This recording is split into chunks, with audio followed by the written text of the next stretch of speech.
here, there's an overall sense of just tremendous peace, and I guess you're very much secluded from the rest of the world, and you're embraced by nature. Doesn't matter if it's bird life, the animals around. There's always something to see. It's an evolving painting of a landscape. You know, it can be freezing cold here in the winter. It's magnificent here in the summer, and especially when you get summer rains. Like we're seeing this place now as good as you'll ever see it. It's 15 years since you took the world by storm in the 2001 Test Series in India. What triggered that great form surge? It had at least 9 seasons of first-class cricket, but not just any sort of first-class cricket, dominating the landscape of first-class cricket, whether that be state cricket or county cricket. You had a number of, behind me, this arsenal of I can do it, and I'm going to make a difference, and this is going to be my time to evolve as a cricketer and to realise my potential. And it also reeked of just growing up. You know, like, it's a daunting place. Let me tell you, walking into the MCG with 100,000 people, when all I've had to listen to my whole life is this. So, you know, it takes time to just evolve and to understand who you are as a person in that very busy landscape. And tell us about your deal with Mahindra. How did that come about? Well, when you look at Mahindra, it's a very natural fit because you've got a product that's owned, operated and managed out of India. So there's that great connection back into that link between Australia and India. And then you look at my background. I mean, here we are sitting, you know, in my backyard. This land was you know, 3rd generation Hayden property that will hopefully be 10 generations. And so their agribusiness is a huge focus for them. And this has been my life and will always be a part of my life. Mahindra is a company which fosters innovation, and you're an innovator too, weren't you? When you started batting, the big cool thing was to move back, wasn't it? But you challenged it, didn't you? Yeah, I'm going to blame my mum for that. she loves to change things up, and she loves to, you know, be creative. That's her flair as a music and theatre teacher. But yeah, I think I learnt how to challenge a body of thinking. And I guess I had the freedom, you know, like growing up in Kingaroy here, backyard full of a cricket net. It wasn't about any particular rank or order. It was about just living what I thought was true to my own game. So here we are, the famous Matthew Hayden backyard pitch. Oh man, if these pieces of grass here had ears, they'd be screaming bloody murder. The afternoon battles.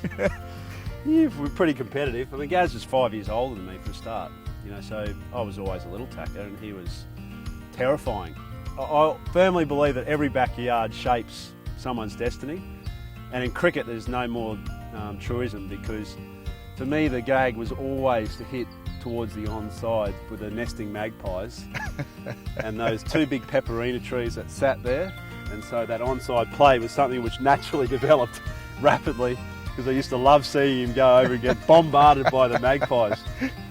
But you know, just simple things like in between the silky oak trees, playing straight, you know, was something that all those years later, when Billy Brown first sat me down and said, son, if you want to be good at opening batsman, you've got to play straight. And here I was all those years ago getting extra points, earning them because that was the game to play down the ground. And you're in far better shape than the old bat, but every house has got one. There's only about half of it went the distance. Look at that. I reckon every kid's got a bat, several bats probably, that have had the faces busted out of them. And typical sort of most things, it's the patchwork to make sure that they last as long as they can, because they're not cheap. They weren't cheap then, they're not cheap now. I mean, goodness, look how thin that is. I mean, the bats now, the profiles are like that. You know, so you talk about a product that's evolved and changed, and yeah. Well, Haydos, who could believe that after all these years, the stump marks are still on the wall? I'll tell you what we have got here, Crash. We've got a very hard wicket. We're doing the pitch report here, so there's not much grass on it, nice and flat. That's what most test wickets are like these days. We were ahead of our time, weren't we? We had our little boxes up, you know, stumps. So when night time fell, and we're getting collared by Mum to come in, this is where we'd continue on playing. And it was interesting that not every ball went where it was intended because there's scuff marks on the roof. I'm not sure, are they bouncers gone wrong or It top could have been edges? the old, what we call the Bundy bouncers, yeah, the hander header. It was no ball, it was just fair gain. Not a broken window in here, I don't think. I think we were... That's why I always blame on here, we're talking about onside out there. Here, offside, there was more room to hit, manipulate, strike on this side. Whereas here there was window, and of course you get out if you hit it on the full. So being a left-hander, I always felt naturally disadvantaged. My brother's right-handed, so he's no doubt, you know, a really good cover driver and offside player, whereas I was rubbish offside player, not a bad onside player. But isn't that amazing? All those years later in Test cricket, your game, and probably the cut shot that you never really enjoyed that much, might have been shaped by the rule never to break the window.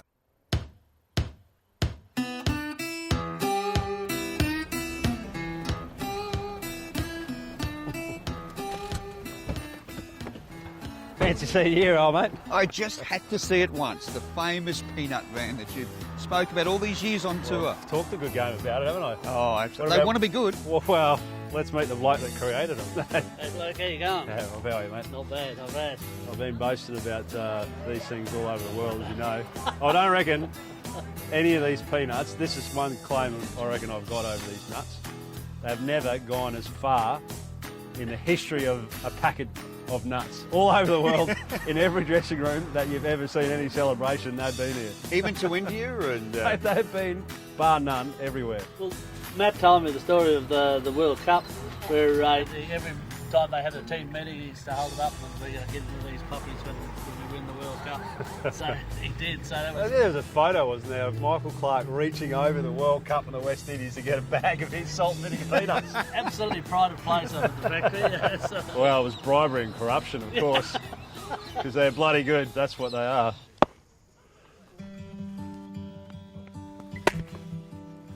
That's your rudder. That one there's your rudder. So if your arm comes out there, the ball goes there. No, that's no dramas. I've definitely touched worse hands though. Anyway, mate. Hell with this. This is turning back the clock. Mate, this is prime biology classroom. And I would have been sitting, I reckon, dead set at the front as well. I thought you'd be down the back. I thought you'd be a mischief maker. My mates were down the back, but I was probably smart because I didn't want to get in trouble in class. I'd wait to get outside school to get in trouble. You've spent a day today taking us through your early life on the farm and school. You must be so proud of your journey. Yeah, look, it's funny when you're the one living the life that you tend not to sort of compartmentalise it as such. You're defined by cricket in a lot of ways, but I hope what I've been able to share with everyone today is the vision that each is the sum of its parts. So school life was an important part of my life. The neighbours and the farms that were adjoining us were a really important part of the culture of our family. And then the other area obviously is that sporting culture, which I've shared with you today, the family part of the life and what it really meant to me as a young boy growing up in regional Australia, loving and falling in love with the game that is cricket. So you're right, look, I'm immensely proud of my background. I'm immensely proud that the sum of all parts has equalled an unbelievable journey, and a journey that's still got some miles in the tyres as well. It has been great fun and it's a great story. Well played, Matthew. Crusher, always a pleasure, mate. I haven't got a bat, so I raise the hat.